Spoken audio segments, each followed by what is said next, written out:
जब हम विहार में आते हैं तो हमारा सबसे पहला कर्तव्य बनता है कि हम त्रिशरण पंचशील ग्रहण करें और वंदना करें।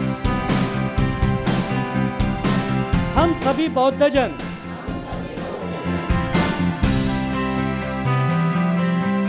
अपना विहार अपनी आवाज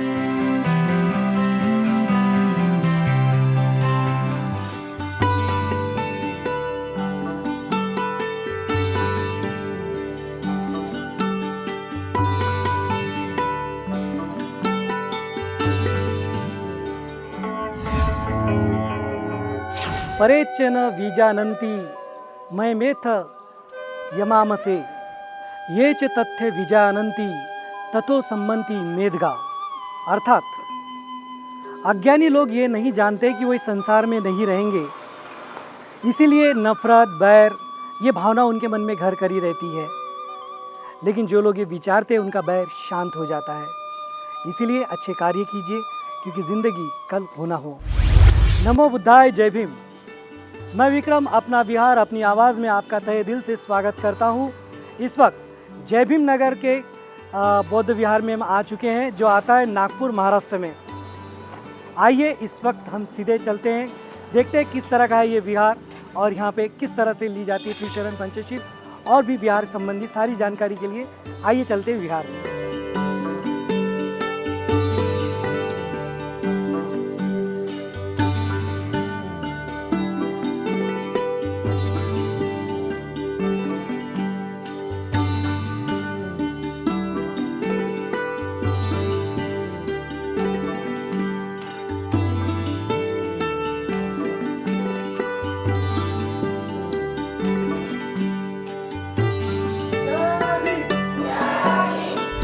बिहार में जब हम आते हैं और जब तक कि त्रिशरण पंचशील ग्रहण नहीं करते तब तक ये कुछ अधूरा सा लगता है। तो आइए ये अधूरापन हम दूर करते हैं सबसे पहले सभी मिलकर त्रिशरण पंचशील ग्रहण करते हैं और वंदना करते हैं।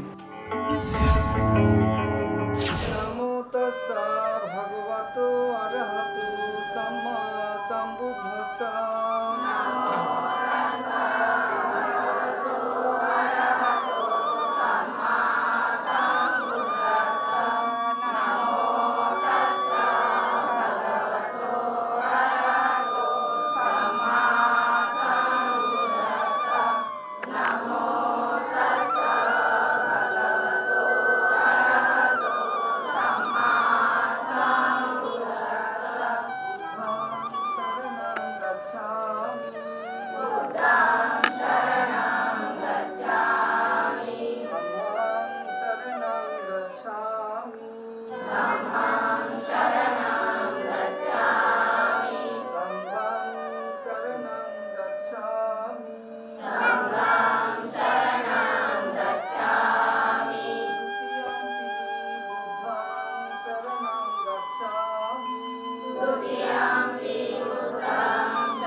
तरह से त्रिशरण पंचशील ग्रहण किया जाता है, इस तरह से वंदना ली जाती है।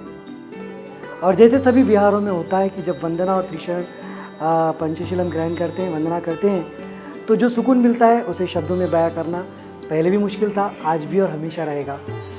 इसी एहसास के साथ अभी वक्त हो चला है अपना विहार अपनी आवाज़ में एक छोटे से ब्रेक का। ब्रेक के उस पार हम देखेंगे, बोध कथा सुनेंगे और विहार के बारे में और अधिक जानेंगे। बस फिलहाल वक्त हो गया ब्रेक का। आप बने रहिए अपना विहार अपनी आवाज़ के साथ और देखते रहिए आवाज़ इंडिया टीवी। पकड़ो पैर, सबने सर को पकड़ा है और ये हुई बात। या होयना तथागता ध्यान प्रसाद।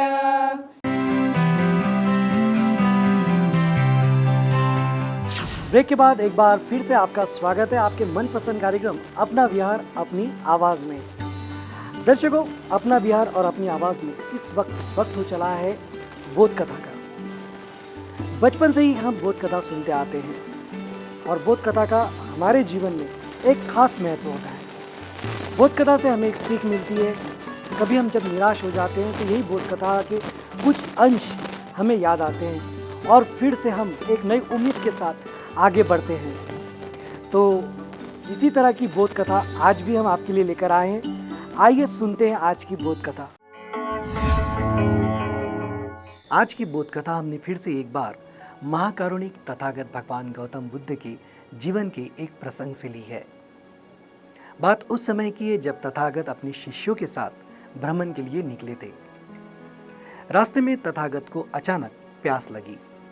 उन्होंने अपने एक प्रिय शिष्य से कहा कि आप मेरे लिए जल लेकर आओ। वो गया और कुछ देर बाद खाली हाथ लौट आया। तथागत ने उनसे पूछा कि तुम जल लाने के लिए गए थे और खाली हाथ कैसे आए? तो उसने कहा कि तथागत, वहाँ पर जो मैं जल लाने के लिए गया था वहाँ पे कुछ पशुओं ने वो जल को गंदा कर दिया है, इसलिए मैं जल नहीं ला पाया। तो तथागत ने उनसे कहा कि आप एक बार फिर से वहाँ जाए और जल लेकर आए। दूसरी बार भी उसी तरह हुआ। वो फिर खाली हाथ आए और कहा कि अभी भी वह पानी निर्मल नहीं है। थोड़ी देर बाद तथागत ने दूसरे शिष्य को भेजा और वह जल भरकर लेकर आया। तो वो शिष्य जो पहले गया था वो सोचने लगा कि ये कैसे हुआ। तो तथागत ने उसकी शंका का निराकरण किया। उन्होंने कहा कि जब तुम पहले जल लाने गए उस वक्त उसी समय नदी से कुछ पशु गुजर रहे थे, जिस वजह से जल गंदा हो गया था। थोड़ी देर बाद फिर तुम गए, लेकिन तुमने संयम नहीं रखा और फिर वो जल उसी तरह का निर्मल न होने की वजह से तुम खाली हाथ लौट आए। लेकिन जब दूसरा शिष्य वो जल लाने गया तो बहता हुआ जल होने की वजह से वो जल निर्मल हो चुका था। ठीक इसी तरह हमारे मनुष्य के जीवन में भी कई बार ऐसी परिस्थितियां उत्पन्न हो जाती हैं। ऐसे समय हमें संयम बनाकर रखने की खास आवश्यकता होती है। यानी जब हमें क्रोध आता है तो हम किसी को भी भला बुरा कहने लगते हैं, लेकिन अगर उस समय हम शांति बनाए रखें और अपने मन पर संयम रखें तो थोड़ी देर बाद जो गंदे विचार हमारे मन में, नकारात्मक विचार हमारे मन में उत्पन्न हो रहे हैं, वो ठीक उसी जल की तरह शांत हो जाएंगे और निर्मल हो जाएंगे। इससे रिश्ते भी नहीं टूटेंगे और आपसी सामंजस्य बढ़ता रहेगा, भाईचारा बढ़ता रहेगा। यही सीख इस कथा से हमें मिलती है। तो ये थी आज की बोध कथा। उम्मीद है आपको ये पसंद आई होगी और आपके जीवन को एक नई दिशा देगी। दर्शकों, अपना विहार अपनी आवाज़ में वक्त है विहार को और अधिक जानने का। इसके लिए विहार समिति के कुछ सदस्य हमारे साथ मौजूद है। आइए इनसे हम जानते हैं कि ये विहार की स्थापना कब हुई थी, किस तरह से हुई थी और आगे भविष्य में किस तरह से इसे बढ़ाया जाने वाला है। या बुद्धविहाराची कमिटीची स्थापना 1956 साली झाली आणि नंतर एक छोटंसं झोपडं बनवलं आणि त्याच्यामध्ये भगवान गौतम बुद्धाची संगमरमरची मूर्ती ठेवण्यात आली आणि हळूहळू पहिल्यांदा झोपडं बनवलं, त्याच्यानंतर मग एक चौकोनी बुद्ध विहार बनवलं, नंतर स्लॅब, त्याच्यानंतर भिक्षू निवास, टॉयलेट बाथरूम आणि नंतर लायब्ररी बनवली। अशा तऱ्हेने या बुद्ध विहाराची स्थापना पुरातन काळात 1956 पासून जयभीमनगरच्या लोकांकडून, उपासकांकडून दान गोळा करून या बुद्ध विहाराची निर्मिती तयार केलेली आहे. 6 वाजता वंदना होते आणि त्यानंतर आम्ही 5 मिनिट साधनेला पण बसतो. धम्मचक्र प्रवर्तन सूत्र पठण करतो. आणि पौर्णिमेला परित्रण पाठ, अष्टमीला पण परित्रण पाठ, आमचे उपवास सुरू राहतात. आणि सगळे आम्ही महिला मंडळ वर्षवासाचा कार्यक्रम पंच कमिटी हे सुद्धा आमच्याबरोबर सतत राबत असतात. ही विहारामध्ये 2 भंतेजी आहे. ते भंतेजी पण सकाळ संध्याकाळ प्रवचन आणि ग्रंथपठण सगळं होतं. बाबा साहब ने कहा था कि रोज़ अगर आना विहारों में नहीं जमता हो तो उन्होंने कम से कम रविवार को विहार में आना चाहिए. वो भी प्रयत्न हम युवकों को समझाने का कर रहे हैं. विहार के माध्यम से हमने लाइब्रेरी में यूपीएससी एमपीएससी के कुछ क्लासेस शुरू किए हैं और लोगों को जोड़ने का काम करेंगे, क्योंकि जिस प्रकार जयंती को उत्साह होता है उस प्रकार बाबा साहब के विहारों में वो युवक नहीं आते, युवकियाँ नहीं आते, उन लोगों को तैयार करने का माध्यम, इस माध्यम से ही मैंने इस विहार में प्रवेश लिया. ज्ञान संपदाय गेले राणवनात, ज्ञान संपदाय गेले राणवनात, या होयना तथागता ध्यान प्रसाद, या होयना तथागता ध्यान प्रसाद.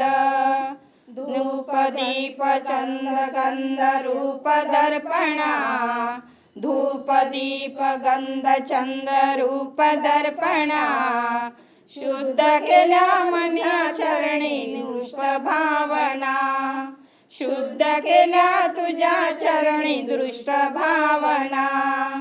शुद्ध आज हस्त व्हावे जग जगात, शुद्ध आज हस्त व्हावे जग जगात, या होयना तथागता ध्यान प्रसाद, या होयना तथागता ध्यान प्रसाद.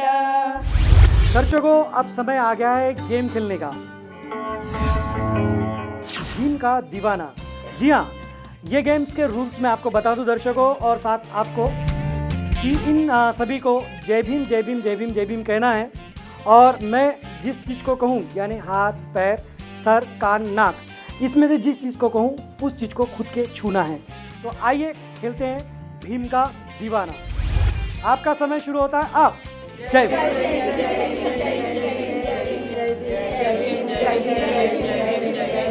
पकड़ो पैर. सबने सर को पकड़ा है और ये हुई बात. इन्हें पैर पकड़ने के लिए कहा गया था और इन सभी ने सर को पकड़ा है. ये सोच लीजिए कि ये क्या हो गया है. इनके खुद के समझ में नहीं आ रहा है कि ये कैसे हो गया है. तो दर्शकों, भीम नाम का जादू ही ऐसा है कि जब हम बाबा साहब का नाम लेते इसमें इतने खो जाते हैं कि हम अपनी सूझ बूझ भूल जाते हैं. और ऐसा ही कुछ सभी के साथ हुआ. तो यह है भीम नाम का जादू. दर्शकों, इस वक्त फिर से वक्त हो चला है एक छोटे से ब्रेक का. लेकिन ब्रेक पे जाने से पहले मैं आपको बता दूं कि बाबा साहब ने कहा था कि आपका उद्धार करने कोई नहीं आएगा. लेकिन अगर आपने ठान ली है तो आप स्वयं ही अपना उद्धार कर लेंगे. इसी अनमोल विचार के साथ लेते हैं ब्रेक. ब्रेक के उस पार भी बहुत कुछ है. बने रहिए अपना विहार अपनी आवाज़ के साथ. बाबा साहब लॉ कॉलेज के प्रोफेसर किस वर्ष बनाए गए थे? वो वर्ष किसको पता है क्या?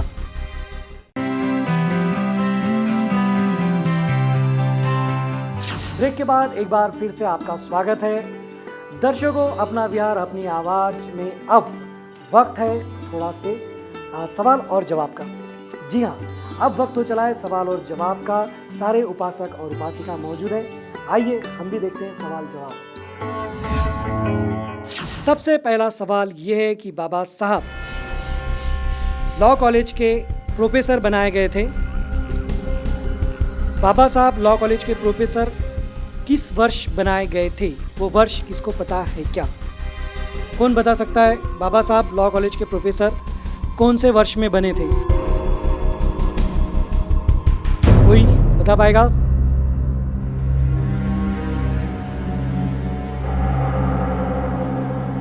कोई भी इस सवाल का जवाब नहीं दे पा रहा है, इसका जवाब मैं ही दे देता हूँ।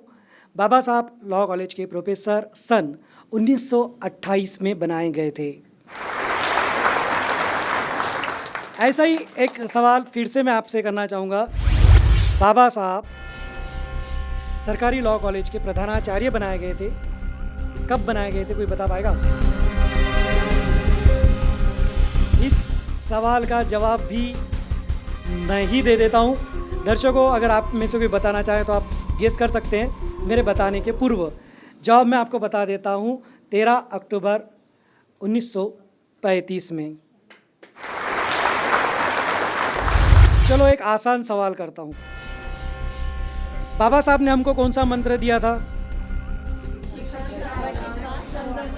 जी हाँ, पढ़ो, संगठित हो और संघर्ष करो। लेकिन बाबा साहब ने ही एक बार, कुछ परिस्थितियाँ ऐसी हुई है कि बाबा साहब ने एक बार कहा था एक सभा में कि मुझे मेरे ही पढ़े लिखे लोगों ने धोखा दिया है। ये तो आप जानते हो। अब मुझे ये बताइए सिर्फ कि ये बाबा साहब ने कहाँ और कब कहा था? कहाँ की सभा में कहा था? कहाँ कहा था? मुझे ये बताइए सिर्फ कब कहा था और कहाँ कहा था। मेरा सवाल इतना ही है। नहीं, मुझे सिर्फ ये बताएं। अभी सवाल ये है, एक बार फिर दोहरा दूँ, मुझे मेरे पढ़े लिखे लोगों ने धोखा दिया है, ये बाबा साहब ने कहाँ और कब कहा था? दर्शकों, इस सवाल का जवाब भी मैं ही दे दूं। 18 मार्च 1956 आगरा में बाबा साहब ने ये कहा था। तो दर्शकों, ये था आज का सवाल जवाब। आवाज़ इंडिया टीवी आप तक सभी की आवाज़, बहुजनों का चैनल है, सभी की आवाज़ आप तक पहुंचाता है, हर अन्याय के विरुद्ध आवाज़ उठाता है। लेकिन ये चैनल तो सभी कुछ कर रहा है, लेकिन क्या इस चैनल के प्रति हमारी कोई जिम्मेदारी नहीं है? जी हाँ, आपकी भी जिम्मेदारी है। बस साल में एक ऐड देकर आप अपनी इस जिम्मेदारी को पूरा कर सकते हैं। जी हाँ, साल में कोई भी जन्म दिवस, शादी की सालगिरह या स्मृति दिन या कोई भी एक एडवर्टाइजमेंट देकर आप अपनी इस जिम्मेदारी को पूरा कर सकते हैं। आज इस विहार में भी कुछ उपासक उपासिकाओं ने अपनी जिम्मेदारी को पूरा किया है। आवाज़ इंडिया टीवी को ऐड देकर मैंने अपनी जिम्मेदारी निभाई, आपने निभाई? आवाज़ इंडिया टीवी को ऐड देकर मैंने अपनी जिम्मेदारी निभाई, क्या आपने निभाई? आवाज़ इंडिया टीवी को ऐड देकर मैंने अपनी जिम्मेदारी निभाई, क्या आपने निभाई? आवाज़ इंडिया टीवी को ऐड देना हमारी जिम्मेदारी है, मैंने निभाई, क्या आपने निभाई? आवाज़ इंडिया टीवी को ऐड देकर मैंने जिम्मेदारी निभाई, अब आपकी बारी। आवाज़ इंडिया टीवी हमारे लिए इतना कुछ करता है, क्या हम एक ऐड नहीं दे? मैंने दी है, क्या आपने दी है? आवाज़ इंडिया टीवी को मैंने ऐड देकर अपनी जिम्मेदारी निभाई, क्या आपने निभाई? आवाज़ इंडिया टीवी को ऐड देना हमारी जिम्मेदारी है, मैंने निभाई है, क्या आपने निभाई?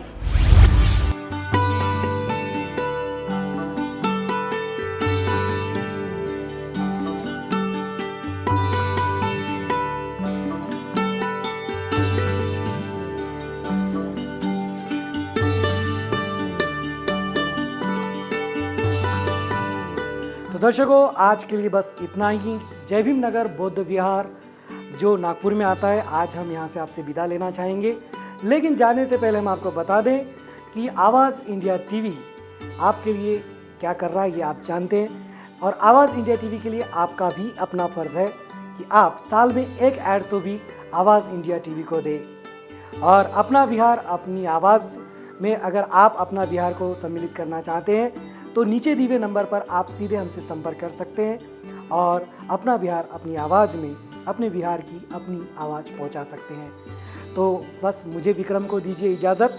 आप देखते रहिए आवाज़ इंडिया टीवी और देखते रहें कार्यक्रम आपका मनपसंद, अपना बिहार अपनी आवाज़।